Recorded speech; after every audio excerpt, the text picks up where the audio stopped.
Ini sudah lama ini, Parung markas ini nggak bisa jalsa. Nah, Raptah bagian dari problem solving konflik di lapangan. Teman-teman Jemaat Ahmadiyah adalah pendiri LBH Kalimantan Barat.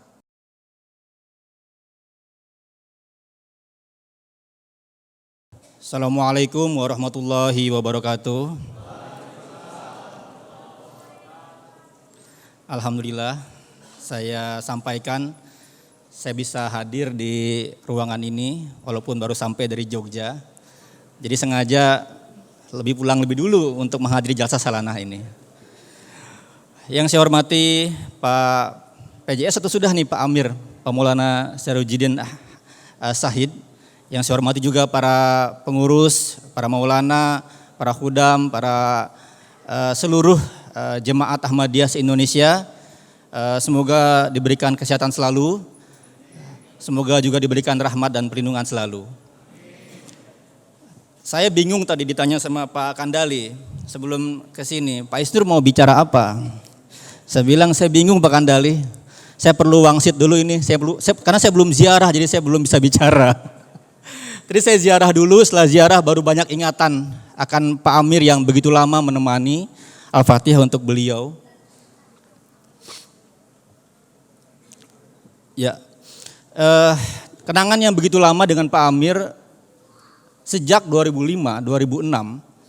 Jadi Parung ini adalah tempat tugas pertama saya ketika pelatihan di LBH 2006. 2006 pasca penyerangan 2005 saya ikut Kalabahu namanya. Dan kemudian tugas pertamanya adalah investigasi sebagai sedang belajar ke sini. Nanya-nanya gitu. Dan butuh 18 tahun. Alhamdulillah akhirnya ini bisa dibuka. Alhamdulillah.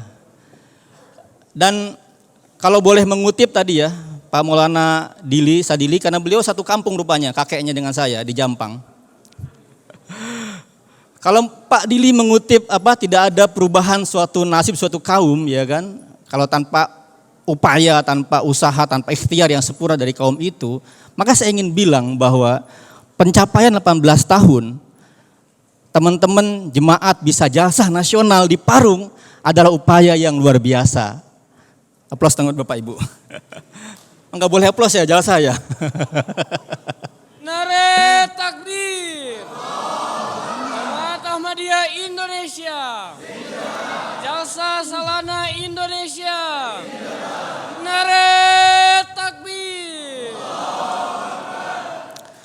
Jadi dalil dari Maulana Pak Dili tadi itu adalah juga dalil yang disampaikan oleh teman-teman dalam konteks demokrasi, dalam konteks hak asasi manusia dan negara hukum.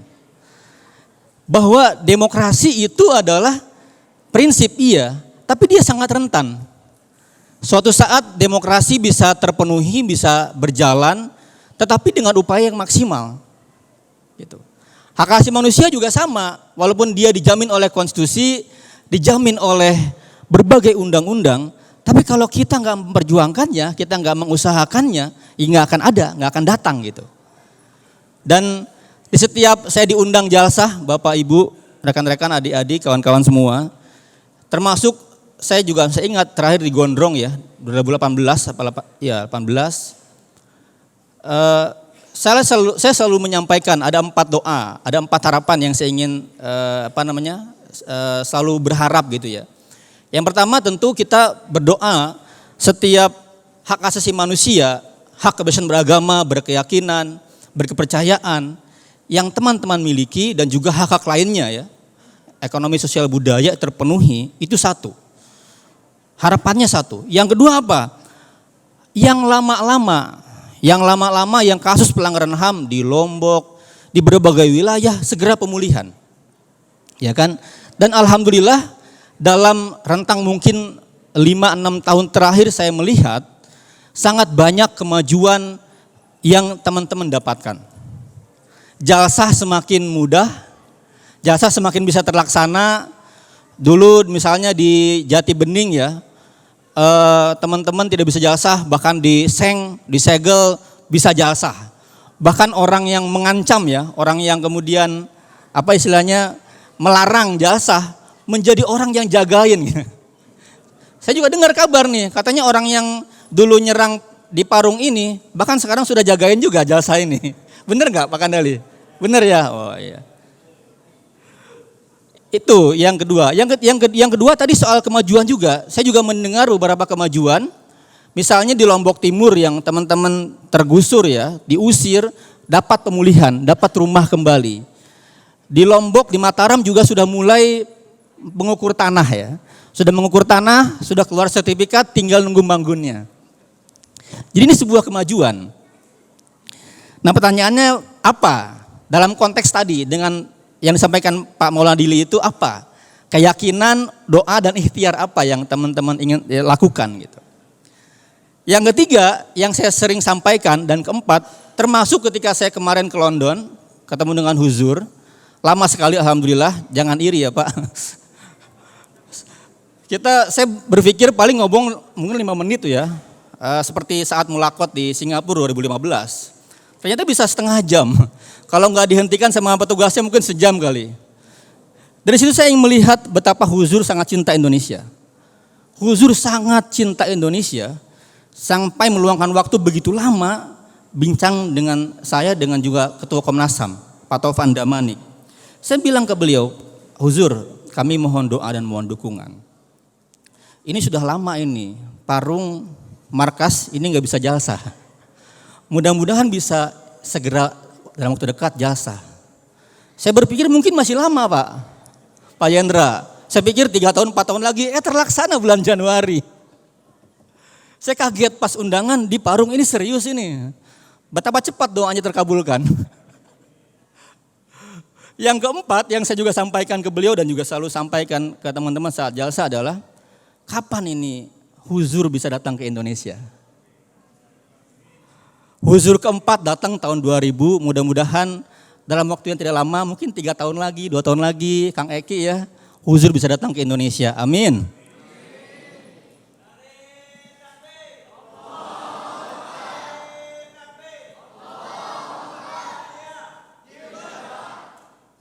Tapi syaratnya 3 tadi. Tadi yang Pak Dili sampaikan, syaratnya apakah teman-teman yakin? Yakin? Teman-teman serius nggak berdoanya? Teman-teman sempurna nggak ikhtiarnya? Ini yang ketiga, patut saya ragukan.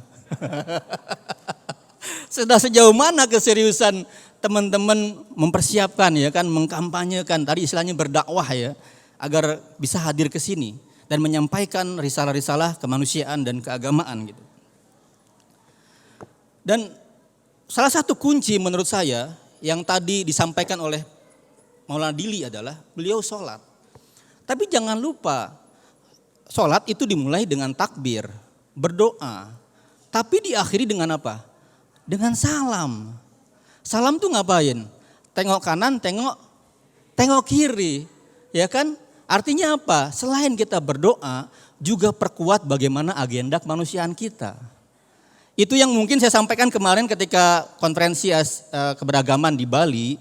Saya sampaikan tuh, salah satu jurus yang saya lihat dan itu membuat berhasil tadi di Bekasi, di sini adalah Rabtah. Pak Eki karena sebelahan sama saya, beliau jadi saksinya. Bagaimana saya jadi mubalik di situ sebagai mubalik Ahmadiyah. Ya makanya saya menghindari di sini ngeluarin dalil dan pakai peci karena kalau nanti disangka sebagai mubalik Ahmadiyah lagi. Saking seringnya klarifikasi kemana-mana, ente sudah Ahmadiyah ya. Saya menghindari pakai peci Pak Eki. Rabtah saya sampaikan di Bali itu bukan hanya dakwah mengklarifikasi berbagai hal, tapi dia bagian dari yang disebut teori konflik. Adalah penyelesaian konflik. Selama ini kita anak-anak LBH selalu mengedepankan penyelesaian right based. Tapi kurang dengan manajemen konflik based. Nah Rabtah bagian dari problem solving konflik di lapangan. Itu yang menurut saya sangat menarik dan dalam banyak hal saya bilang Pak Kandali tulis. Penyelesaian di mana? Di Majalengka, penyelesaian di Tasikmalaya, penyelesaian di berbagai wilayah, tulis sebagai sebuah catatan sejarah bagaimana dari sebuah masalah menjadi sebuah kondisi yang baik. Bagaimana kita menyelesaikan masalah di Parung, ini perlu ditulis ini Pak. Biar dimanapun nanti jadi pedoman. Oh begini loh, selain cara-cara hukum, negara diminta tanggung jawab, tapi juga teman-teman melakukan penyelesaian di lapangan, di grassroots. Dan dia memajukan Pak, memajukan banyak hal yang terkait kemanusiaan dan keadilan. Jadi bukan hanya soal bagaimana bisa membangun masjid, membuka lagi rumah tablik, tapi juga memajukan hal-hal lainnya. Tentang ini loh, makanya saya tertarik isunya nih, mengatasi resesi. Oh, ini Jemaat Ahmadiyah udah kayak ngambil alih negara. Mengatasi resesi luar biasa teman-teman nih. Kalau gitu berarti tugasnya banyak belanja. Karena kalau belanja ekonomi bangkit. Ya, dengan Rabtah itu sangat banyak kemajuan yang dialami gitu. Dan yang menarik adalah ini kesan terakhir dari saya. Hebatnya teman-teman, kemajuan yang teman-teman alami. Jadi kalau saya diundang mungkin sebagai pendamping ya, YLBHI sejak 2005 sampai sekarang mendampingi. Sekarang udah berubah posisinya nih. Pak Amir, berubah posisinya. Sekarang teman-teman yang dampingin LBH. Gimana ceritanya? Kalau dulu kami mendampingi, sekarang terus mendampingi, sekarang teman-teman yang buat LBH.